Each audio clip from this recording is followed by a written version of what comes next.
विक्रमादित्य जाते हैं, बरगद के पेड़ पर एक लाश को उतारते हैं, अपने कंधे पे रखते हैं, तो लाश उन्हें कहानी सुनाना शुरू करती है। तो लाश ने विक्रमादित्य को कहानी सुनानी शुरू की कि एक गांव में एक आचार्य जी रहते थे, उनकी बड़ी खूबसूरत बेटी थी और उनके 3 शिष्य थे और तीनों उस लड़की को बहुत प्यार करते थे और तीनों बड़े योग्य थे। आचार्य जी को भी लगता था कि यार योग्य तो तीनों है, लड़की को भी लगता था कि योग्य तो तीनों है, तो शादी किससे करूं। बाप और बेटी दोनों बड़े कंफ्यूज थे कि विवाह किससे किया जाए।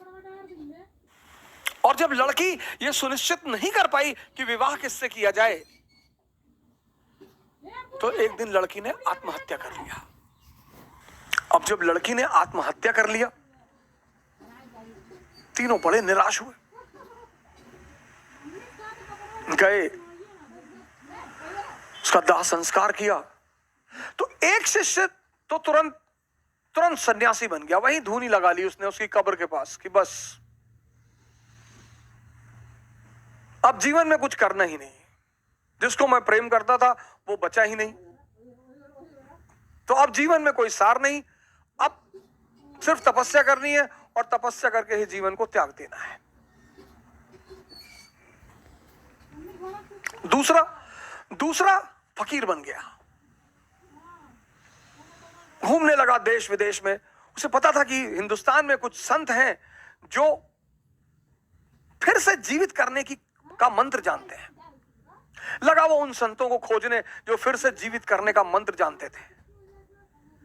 तीसरा जो उसमें था, वो डेली जाता था, उस मृत शरीर पे मसाला लेप लगाता था, साफ करता था, फिर उसे वहीं रख देता था। अब ये सिलसिला कुछ वर्षों तक चला, 2-4 वर्षों तक चला।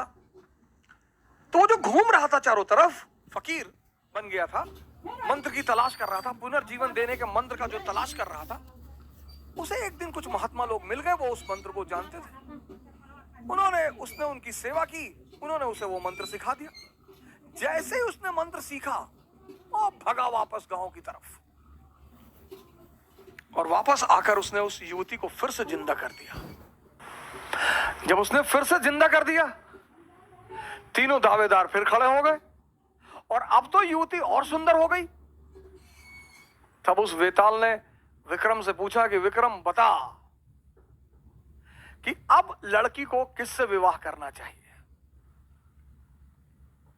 अगर तेरे मन में उत्तर आ रहा है और तू जवाब नहीं देगा तो तेरे सर के टुकड़े टुकड़े हो जाएंगे, और अगर तूने जवाब दिया तो मैं तुझे छोड़कर चला जाऊंगा। वेताल ने कहा कि अगर तेरे मन में जवाब आ रहे हैं, और ये नेचुरल प्रकृति है, हमारे सामने जब भी कोई परिस्थिति होती है, एक जवाब मन में आता है कि ये कर ले यार, नेचुरल प्रकृति है, नेचुरल जवाब आना ही है।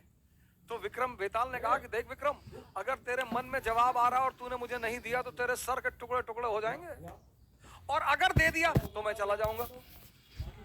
योग्य आदमी, भाई योग्य हो अयोग्य हो, मन में परिस्थिति में अगर परिस्थिति बन रही है तो जवाब आएगा। तो विक्रमादित्य ने जवाब देना शुरू किया। कहा जो मंत्र सीख कर आया और जिसने पुनः जीवन दिया वो पिता तुल्य है। जीवन देना का काम किसका है? पिता का। क्या दर्शन है सर, जीवन देने का काम किसका है? पिता का। तो जिसने मंत्र सीख कर जीवन दिया वो पिता तुल्य है, मुझसे विवाह नहीं होगा। जिसने उस शरीर की सेवा की 4 साल तक, वो पुत्र का धर्म है, सेवा करना पुत्र का धर्म है, वो भी बाहर हो गया। जिसने अपनी ही जिंदगी दांव पे लगा दी, यही प्रेम की कसौटी है, विवाह उससे होना चाहिए।